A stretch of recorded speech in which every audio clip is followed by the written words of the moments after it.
Gusto ata paliguan ng impeachment si VP Sara. May pang-apat, hinabol pa. Itong dalawang sip-sip na to. O, ito isa kasi, isa, alam naman natin, sino tropa niyan. Baka nakinabang to sa maleta. Ito naman si Pastor Jack daw ang tawag dito ni Pulong. Naghain pa. Hinabol pa. Another complaint. Bigyan ng maleta to. Itong si Pastor Atrasado. Pastor Abante. Gusto mo mabigyan ng maleta, no? Sip-sip ka masyado. Nasa opisina na ni House Speaker Bogie D ang ika-4 na impeachment complaint laban kay Vice President Sara Duterte. Inihain ng isang attorney Nathaniel G. Cabrera ang reklamo na inendorso ni na House Committee on Human Rights Chairman Benny Abante Jr. at Deputy Speaker Paulo Ortega V. Pareha sip-sip yan. Si Ortega, alam mo namang nuknukan ng sip-sip kay Tambi yan. Hindi natin alam, pero it's very, very possible na kinabang din to sa mga flood control scandal. Posible posible. Tropa ba naman ni Tambi? Kaya andyan sila, pasikat, di ba? Kailangan nila yan Kailangan papogi yan. Kasi sa akin, ang impeachment, everybody knows it's political. So, bakit napakadaming complaints ang kailangan nyo? Ang hahabulin lang naman sufficient in substance, sufficient in form.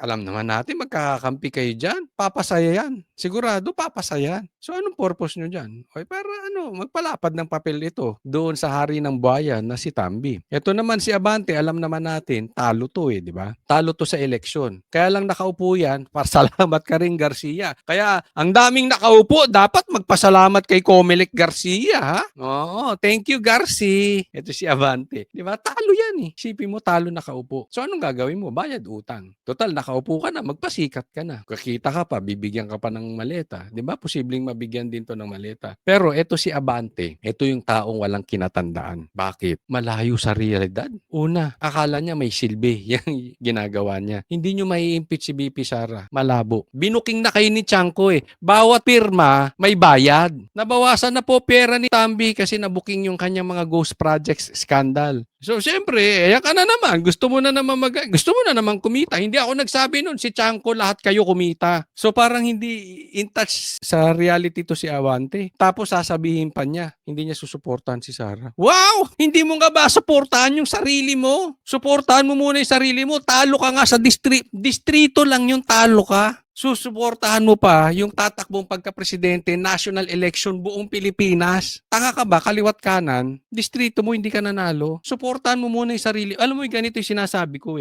Yung nakakita na kayo ng kaibigan yung control freak. Baka may kaibigan kayong ganun. Baka may kagrupo kayong ganun. Baka meron kayong kapitbahay na ganun. Parang gusto niya, kontrolado niya lahat. Baka may ex kayong ganun. Napunta sa ex. Control freak. Tapos yung diet nga niya, hindi niya makontrol. Kokontrolin niya pa lahat ng tao, animal.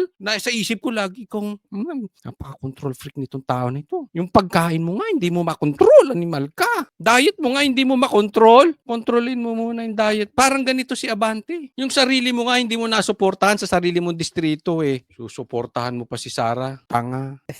Kabilang sa mga paratang laban sa bise ang culpable violation of the Constitution, betrayal of public trust, graft and corruption, bribery, at iba pang Sige, ilagay nyo na lahat dyan. Gusto nyo, pati pagpatay kay Sara, ilagay. Pati pagpatay kay Jose Rizal, lagay nyo na dyan. Anyway, political lang naman yan Boboto lang naman kayo. high crimes para sa umano'y maling paggamit ng mahigit 612 million pesos na confidential funds.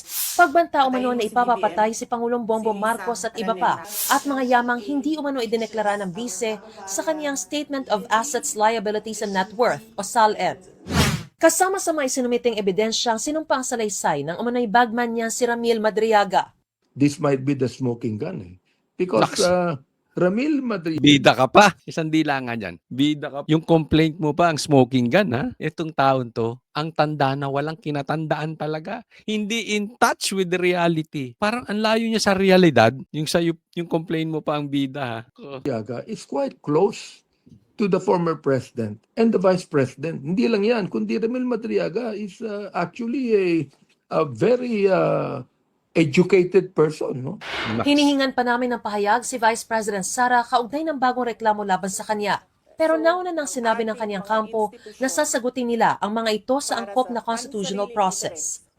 Kung makakakuha ng sapat na boto na 1/3 ng mga kongresista, may papasa ito sa Senado na uupong impeachment court. Sa kasalukuyan, ang 4 na complaints ay nakabimbim pa sa Office of the Speaker.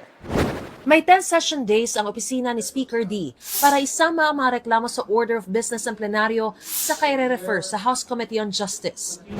Sa desisyon ng Korte Suprema kamakailan, ang tinutukoy na session days ay calendar days na nakasesyon ang Kongreso.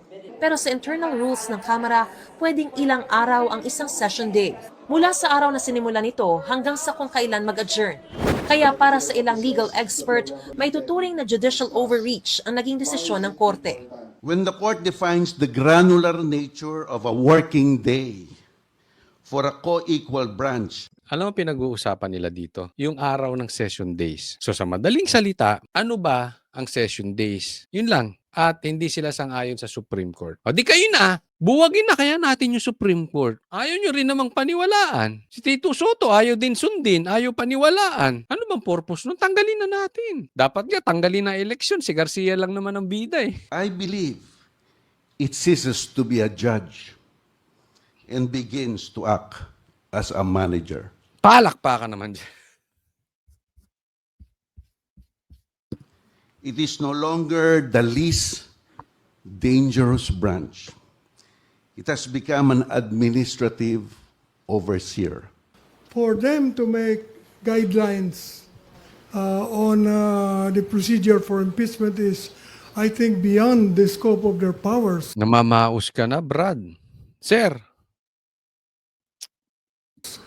Because precisely they are impeachable officials. They should not be pronouncing rules that would exculpate themselves. Mariz Umali nagbabalita para sa bahala kayo. Gusto nyo yan eh. Hindi, yun ang sinasabi nga natin. Diba? Kung anong purpose, kaya andyan ang Supreme Court. Kasi ang punto nila, impeachment yan, dapat yan nasa legislative. Kaya nga dahil, alam nyo, yung issue, minsan may pagtatalo even sa legislative. Sino magde-decide? Si Tito Soto, si Tambaloslos, si Sandro Marcos. Dapat, yung magde-decide, yung non-political. Kaya andyan ang Supreme Court. Ayaw nyo nga, di gibayin nyo na muna. Oo, tanggalin na yung Supreme Court, tapos kayo na mag-decide. Okay?